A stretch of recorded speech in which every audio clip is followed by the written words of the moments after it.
The Tea Biz podcast delivers tea news that you need to know. A recap of the week's major headlines with commentary and cultural trends hosted by Dan Bolton. It is the voice of origin for tea professionals and enthusiasts worldwide. Tea is a fascinating and intricate topic, far more complex than anyone can master. Our expertise resides in storytelling by professionals who know the tea lands from birth and speak the native tongue. We believe that transparency is grounded at origin, which is why the Tea Biz portal enlists 40 voices skilled in 12 languages to tell the story of tea.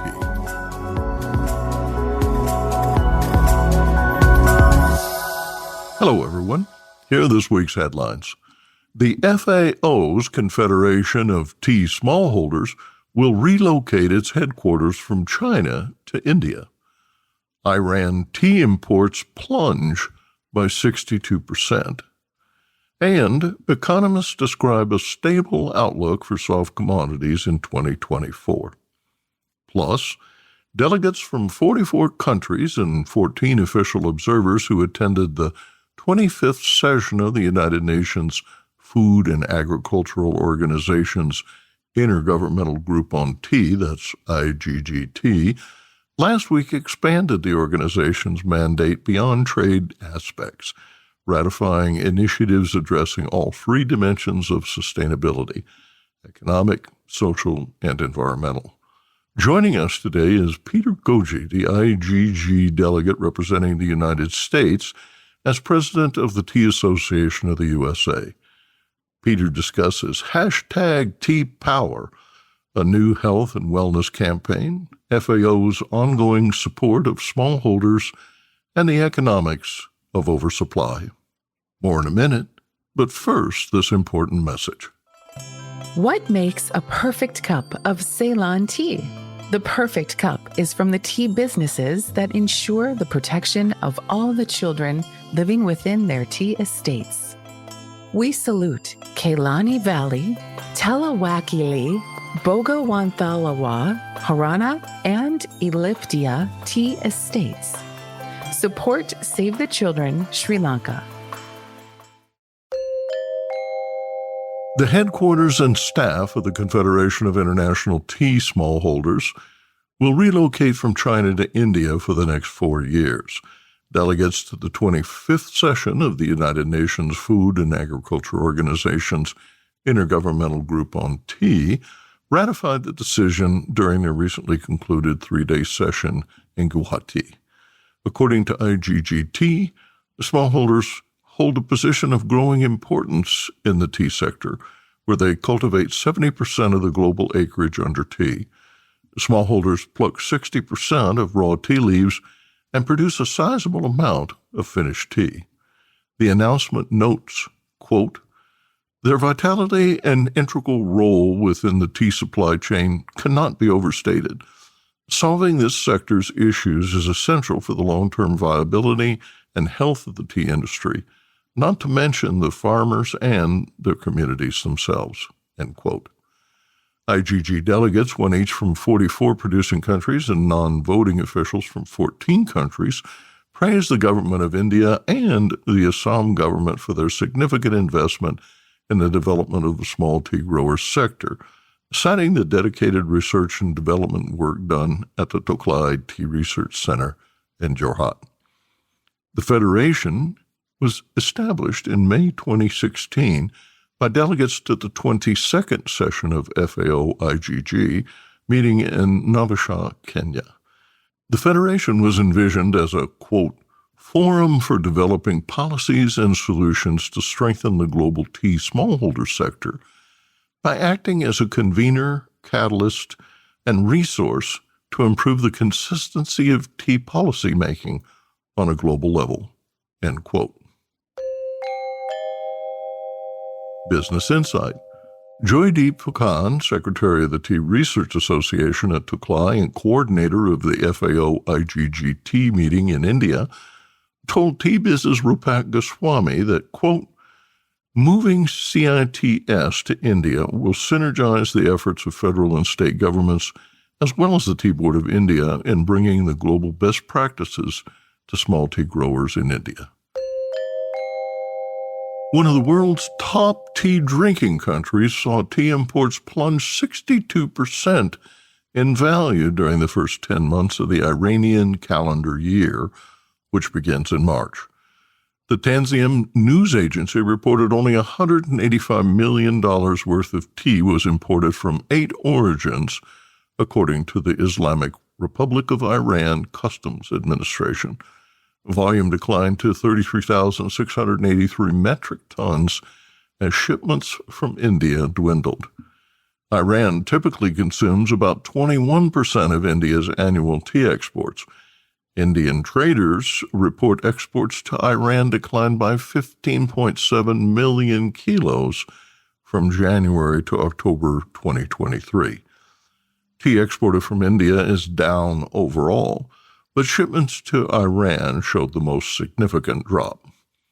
Indian producers say restrictions on Iran's inability to trade in U.S. dollars, resulting from sanctions first imposed in 1979, and additional European sanctions imposed in 2010, are preventing timely payments. The higher transport cost in war-ravaged regions, including the Black Sea and Red Sea, further complicate trade. And in November 2023, Iran halted tea imports at the request of Iran's Federal Inspection Organization. Investigators accused the CEO of Delegates Tea, the nation's largest tea company and sole tea importer, of embezzling $3.4 billion in subsidies, about $3 trillion in local currency. Each year, around $300 million is budgeted to purchase orthodox grades in tea for blending. Investigators became suspicious when that sum tripled in recent years and eventually uncovered evidence of currency manipulation and fraud involving customs officials, members of the country's central bank board, top executives in the Food Safety Department, and office holders. The 4-year scheme is the largest embezzlement in Iran's history. Business Insight. Iranian tea exports also steeply declined by 12,828 metric tons. Value fell by 58% compared to the 2022 fiscal year, ending in March 2023. In the past, Iranian growers produced as much as 70,000 metric tons of tea to meet domestic demand. The country still ships locally grown tea to 25 countries, but at far smaller volumes than in the early 2000s. Tea exports peaked at 21,000 metric tons in the year 2000, before bottoming out at 4,500 metric tons in 2003, following the imposition of sanctions tied to nuclear development that continue to interfere with timely payments. Tea is classified as a soft commodity, one of several grown in the tropics and delivered globally along supply chains similar to coffee, cocoa, sugar, and spices. The sector has experienced 3 years of extreme volatility attributed to escalating geopolitical tensions, soaring pandemic-induced shipping costs, and adverse weather conditions. Last week, the Economist Intelligence Unit predicted risks would ease and prices would stabilize in 2024. In its Commodities Outlook 2024 report, EIU writes that, quote, El Nino and the Russian-Ukraine war still loom large for soft commodities. Prices for food, feedstuffs, and beverages will rise throughout 2024, driven primarily by beverages, as El Nino will hit production and therefore prices for coffee and cocoa will increase, end quote. In the section entitled Resilient Prices Amid Global Headwinds, EIU writes that there is some relief in sight, with the U.S. National Oceanographic Administration giving a 72% chance that El Nino will end by mid-year. But the damage to this season's harvest will already be done by then, with coffee and cocoa production forecasted to fall by 9% and 13% respectively in the 2023-24 crop season. At least the threat of a historically strong El Nino is waning significantly, according to NOAA. NASDAQ reports that the Intercontinental Commodity Exchange for Arabica coffee futures rose to the highest price since 2011 and 2022, but closed in 2023 at $1.90 per pound, a 12.5% gain from last year. ICE cocoa futures exploded by 61.4% in 2023, closing the year at $4,196 per ton. Energy prices, excluding crude oil, will trend downwards in 2024.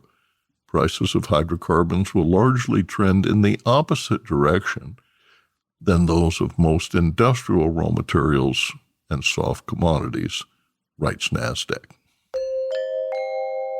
Next, Arvinda Anantharaman reports on this week's Tea India News.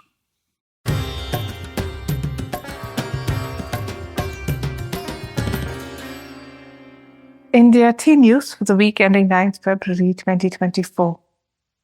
At the 25th session of the FAO Intergovernmental Group on Tea at Guwahati earlier this month, it was decided that the headquarters of the Confederation of International Smallholders will shift from China to India for the next 4 years. CITS was formed at the 22nd session of the FAO IGG at Nairobi to support the small grower segment globally, especially in policies and solutions. Globally, small growers account for 70% of the area under cultivation of tea and 60% of its production. The working group on smallholders includes members from Indonesia, China, India, Sri Lanka, Kenya, and Malawi. Bringing CITS to India is expected to help mobilize global best practices for small tea growers in India.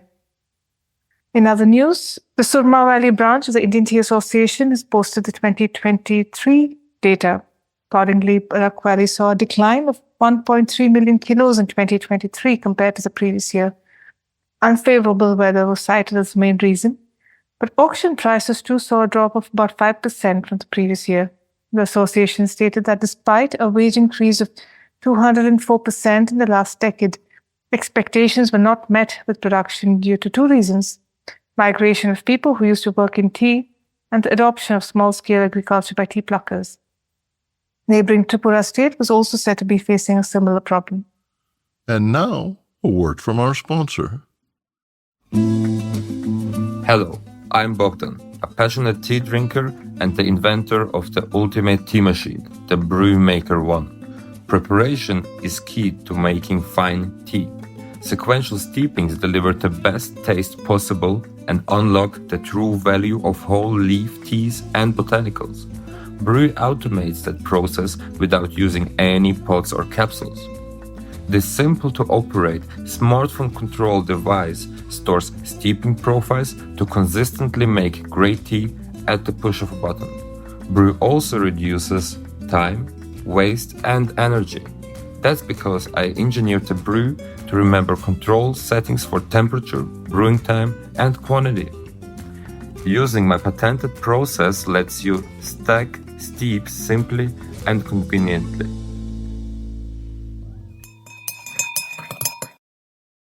Delegates from 44 countries and 14 official observers who attended the 25th session of the United Nations Food and Agriculture Organization's Intergovernmental Group on Tea last week expanded the organization's mandate beyond trade aspects, ratifying initiatives addressing all three dimensions of sustainability: economic, social, and environmental.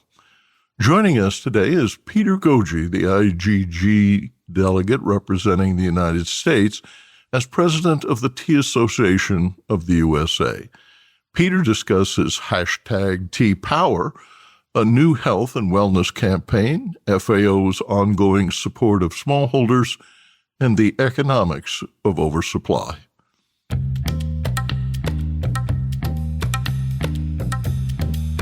Peter Goggi began his career at Unilever, where he was the first American in the history of T.J. Lipton to work as a tea taster. He retired after 32 years with Royal Estates Tea Company, where, as president, he was responsible for tea sourcing, blending, and quality assurance. His last assignment was as head of tea procurement, leading a team of supply managers and analysts who spent $1 billion a year buying tea.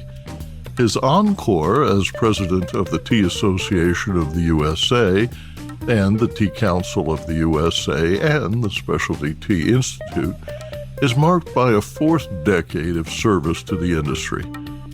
Peter is a champion of the health benefits of tea, a public speaker much in demand, and a spokesman respected globally for his broad expertise. His annual State of the Tea Industry report is meticulously researched and rich with insights that require a lifetime in tea to glean. Last week in Assam, he attended Badik 2024, the Assam Bicentenary Celebration, and then 3 days of IGG Tea. For the past decade, Peter has been the U.S. delegate to IGG, an influential body of cabinet ministers, tea board chairs, academics, tea association executives, and policymakers representing every tea-growing and major tea-consuming region in the world. Thank you so much, Peter, for joining today's podcast. The much-delayed gathering in the world's largest tea-producing region showcased India. Delegates also adopted several important policy decisions to help ease a challenging time in tea. Can you tell us about it? The IGG is a fabulous opportunity for all interested parties on a governmental level to talk about the tea industry. It's very important to express their views, and they all have issues in which they're facing. The issues facing countries of origin at this point in time are very, very different from those facing consuming countries. But ultimately, solutions need to be met that satisfy both parties. The overriding concern over all interested parties in this business is the lack of profit throughout the entire supply chain. Unless the growers make money, you're not going to have tea. And this is the challenge that goes actually completely up the value chain. And it's worse than it's ever been. If you look at the price of tea over time, it hasn't moved as fast as inflation. We're paying the same amount for tea as we were in the 50s, but without the margins that should be appropriate. And what many people don't realize, particularly here in the US or in the West generally, is the hundreds of thousands, if not millions of people that are vested in the tea industry because they're producing the tea, they're growing the leaf, they're plucking the leaf, they're manufacturing the leaf, they're preparing it for shipment, and they're getting it out of their countries of origin, which benefit of foreign exchange. So we talk a lot about sustainability in the tea business. I look at it as a stool with three legs. Clearly ecological, so in terms of environmental sustainability, social sustainability, which is really the cultural weaving of importance to the local governments, et cetera, and local producers, local towns. But more importantly, there's economic sustainability as well. And unless we have that, we're going to lose everything. There was a long intro to the fact that the point of many of the discussions, not only at FAO this year, but also it ran in right after the Batik 2024, which is the Bicentennial Assam Tea Convention, 200 years of tea growing in Assam. Everyone's focused on the smallholder. The smallholder is one in which produces about 60% of the tea in the world today, and the green leaf anyway, is vitally important to the whole supply chain. So the focus is really, everyone is agreeing that unless these guys work, unless these guys get appropriate monies for the work that they do, go 10, 15 years down the road and we're going to be really struggling. The crisis experienced by tea smallholders is not universal. The smallholders in China have demonstrated resilience over centuries. They enjoy good margins, provide for their families, and are rewarded for investing in growing their businesses over time. Smallholders operating as rural entrepreneurs maintain diverse farmscapes, which will provide a solid foundation for sustainable production. Do you agree? China has done an absolutely fabulous job with their tea industry. If you're in the tea business in China, you are wealthy. that model exists nowhere else in the world, unfortunately. China is, in and of itself, a producer and a consumer. The percentage of exports that they have are just extremely small in comparison to what they produce. And what they do produce is really enjoyed by the population there in China. They drink tea, they know tea. Tea is interwoven with every aspect of their culture, whether it's health, whether it's wellness, whether it's social. So it's a great model. I wish everybody could copy that one, but that's just not the case. And what you're seeing now is elsewhere in the world is just a challenge of smallholders producing as best as they can. But the world, quite frankly, is inundated with tea, and the amount of tea having been produced over the last several years is greater than that of what's been consumed. Tea doesn't go away. It sits in a warehouse someplace, so we just have too much tea. And this is what's really dragging the price of tea down, with the exception of the specialty tea segment. And of course, these are artisanal teas, these teas that have great leaf, great flavor, stories behind them, well thought out manufacturing processes. They're making money, but the quantities in terms of in comparison to the rest of the tea world are relatively small. So we're talking probably on a volume basis, 8 to 12% of the world's tea exists in that segment, but it's responsible for probably 25 to 30% of the profit. During the past 20 years, the volume of specialty tea has more than doubled. It is encouraging that demand is growing, that people prefer to drink healthful, better-tasting tea with its artisan story and third-party certifications. Drinking good tea is a reasonably priced personal choice with untold benefits. Tea bags sell for pennies and you get what you pay for, but spending a small sum of money, perhaps $3 per ounce, about 43 cents per serving, as a floor on which to build higher quality tea, priced at $8 per ounce, could be the tide to lift all boats. That's the hope. And we saw some very good indications of a positive future coming out of COVID, because what we did see qualitatively was Gen Zs really turning to tea during COVID. I mean, they were buying specialty tea. Your point about stories, artisanal aspects, they love that stuff. And they're very keen on knowing that the dollar that they spend for a product is going back to help the person who actually produced the product. So this is where knowledge of the value in supply chains are very important to this particular class demographic. And as they get older and continue in the tea drinking habit, they will continue to drink tea. It's a known fact that as the population ages, their incidence of tea consumption increases. I'm hoping that the habits that they've grown to embrace as they are university students will carry through for the rest of their lives, and they'll pass that on to the next generation. That's the good news. The bad news is that that habit was very true at home, not very true when out of home. So they drank all their tea in their houses with their own personal little tea ceremonies, whether it's a particular mug or whether it's a particular teapot or how they did it, or with their friends or watching their videos.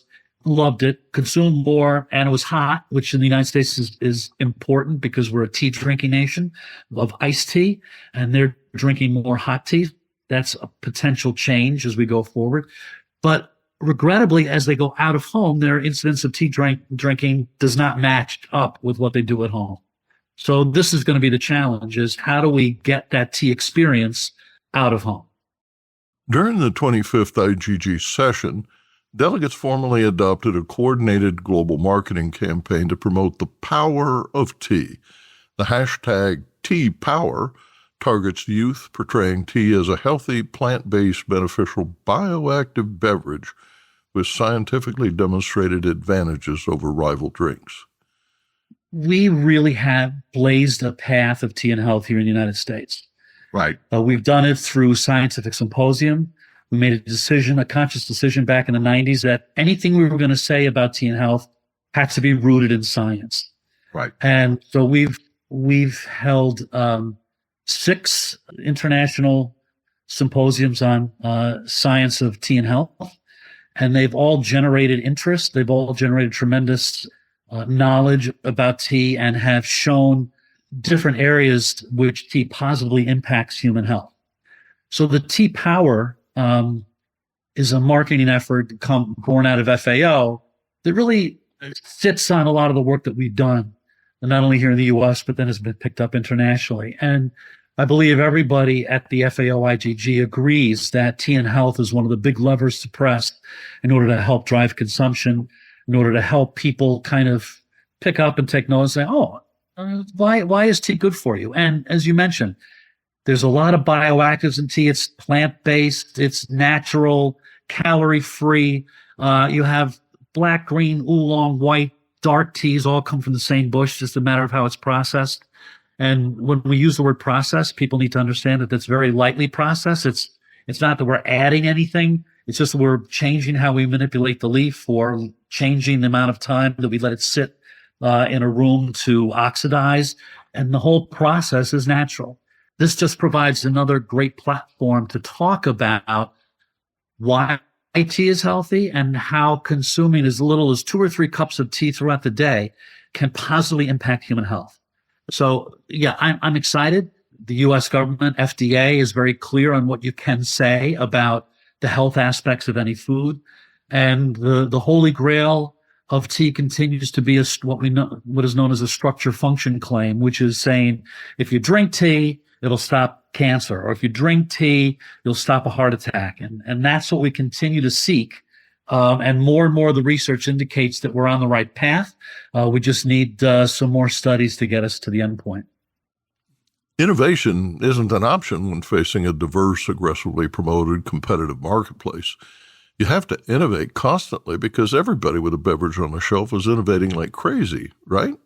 Yeah, I mean, this whole aspect of innovation, this whole aspect of bringing new ways of thinking to produce a product, this is what will help drive any industry, not just the tea industry. Right. What you've been talking about, though, is generally limited to the country in which they're doing it. I haven't seen too much of that being exported simply because they haven't had an opportunity to make as much. If we were in much closer balance of supply and demand, it would be best for everyone. Everyone wins when you have balance. The heart of that balance is quality. Cultivate only lands that produce great tea, then limit what the factory will accept and process. Buds and a few leaves bring a better price at lower volumes. Leave the coarse leaves to reduce plant stress and minimize sorting costs. Harvest frequently to increase the concentration of tender, fresh leaves. Hand pluck in steep terrain at altitude, but use more selective optical smart shears elsewhere. Mechanization in the field and ahead of the sorting table lowers cost. Cultivate fewer hectares to deliver less to the withering trough. Invest in fermentation cabinets to achieve greater control and more distinctive tasting tea. All great ideas. I was just going to say, this goes back to how they used to make tea in the 40s, 50s, and 60s and early 70s. It's not rocket science, folks. Quality leaf in means you're giving the highest potential to the factory to make good tea coming out. And if they treat the leaf well during their manufacturing process, then you're going to have the best possible product. It's just common sense. So they have been under economic pressure for so long that an opportunity comes along for them to make money and really help fill the voids that they've been accruing over the last several years. They take that opportunity. I mean, that's just the laws of economics. And whether you like it or not, you feel for them. Now, where we do have things that could be prevented is, for example, you mentioned Tanzania. Their minister of agriculture, I think, came out a few months ago and said, we're going to increase our acreage by 90%. So they're planting new tea. Kenya's planted new tea. Why? Why are we doing this? I mean, there's no one there that can consume all this at this point in time. Until we grow the market, until we grow it in an effective, profitable way, we're going to be in trouble for many, many years. Each country has its own problems, and I don't want to make any snap judgments and say they're wrong. They're not. I mean, they're doing what they think is best for their people, and that's what counts. But one can't deny the laws of supply and demand. And that to me is the most overarching issue that we're facing is just too much tea in the world. And if we can get at that, then everything else will kind of fall into place.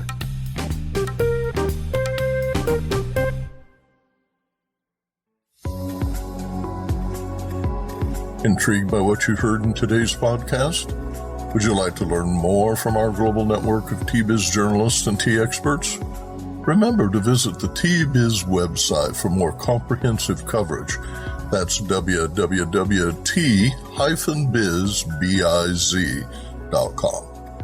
Thanks for listening. Farewell till next week.